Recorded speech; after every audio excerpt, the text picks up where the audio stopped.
when it comes to beekeeping equipment, the first thing you're going to need is some form of protection from bees. There's no need to get stung if you just know how. Basically, what you want is a old jumper. You want to make sure that you're able to put some holes through it. Now, once you're wearing a bee suit, you're going to be protected from the stinger, which is about that big, which is like 0.6 of a millimeter long. Any stinger of a bee will get through clothing, even this kind of clothing. It's only a bit of cotton. But the trick here is that the stinger is so small that it won't actually be able to penetrate the 2 layers. If you put a gauntlet over your bee suit, what is going to happen is you're going to get stung in the gap between the gauntlet and your bee suit, which is the sensitive area here at your wrist. So what you want to do is you want to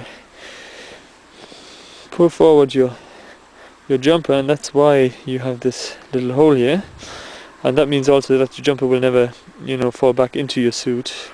So now what I have is the gauntlet is basically just slipped over the jumper and the suit, so I have basically 2 layers here, 3 layers there, and this material is goat skin, and basically the stinger is not long enough to actually go through that. Now it's also important to have a second pair of trousers over your wellies, especially you need something with an elastic band here like that. The 2 layers again ensures that the stinger won't be able to get at your skin, So the items you're going to need in regards to beekeeping equipment is obviously, first thing is a hive. So we'll just talk a little bit about that first. You're going to need a roof. Now this roof I made myself. I made it quite simply by getting an old barrel, cutting up the old barrel, using that as a kind of a sheet for the top of my roof. The second thing you're going to need is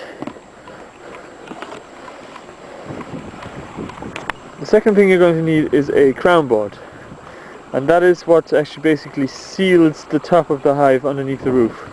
This kind of prevents heat loss, but it also stops robbers from getting into your hive. Then the next thing you're going to need is a brood chamber and some frames. Now I have a frame here, and you can buy these in flat pack, and you just assemble them with some nails in them. Then you kind of slot a sheet of beeswax in there, and the bees just draw this out. So you need about 11 frames depending on what kind of hive you have. Just as an example here, the bees have drawn out this comb nicely and filled the top there with honey. That's where they had their brood. And you're also going to need a Varroa mesh floor. So this is a floor, it's basically called a Varroa floor. It's a galvanized mesh, 3mm in diameter, and it's just basically screwed to a bit of wood. This is actually at the bottom of the hive. When you have your brood chamber on top of this, you're going to get a lot of the waste is going to fall through this, so your bees don't have to do as much work. But more importantly is you're going to have all the Varroa mites fall through this, that fall off your bees when they're cleaning themselves. This means then that no Varroa mites can actually climb back up again. If you have a normal floor without this mesh, the mites will actually climb back up again and it will damage your bees. Now another handy thing is a super, and that goes basically on top of your brood chamber, and it's filled up with these little frames here, and you put a sheet of wax in it. It's basically the same as a brood chamber, but the thing is, the difference is it's lighter in weight. It was designed a bit shorter because obviously nobody wants to be carrying that much weight around the place.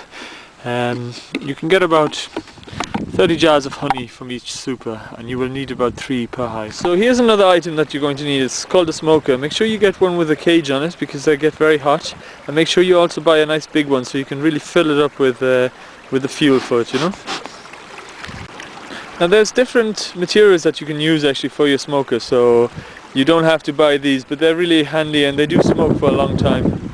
So I would highly recommend you to get these, or if you can get it, old Hessian bags, rotten a bit, dried out, they really go for a long time too, you know.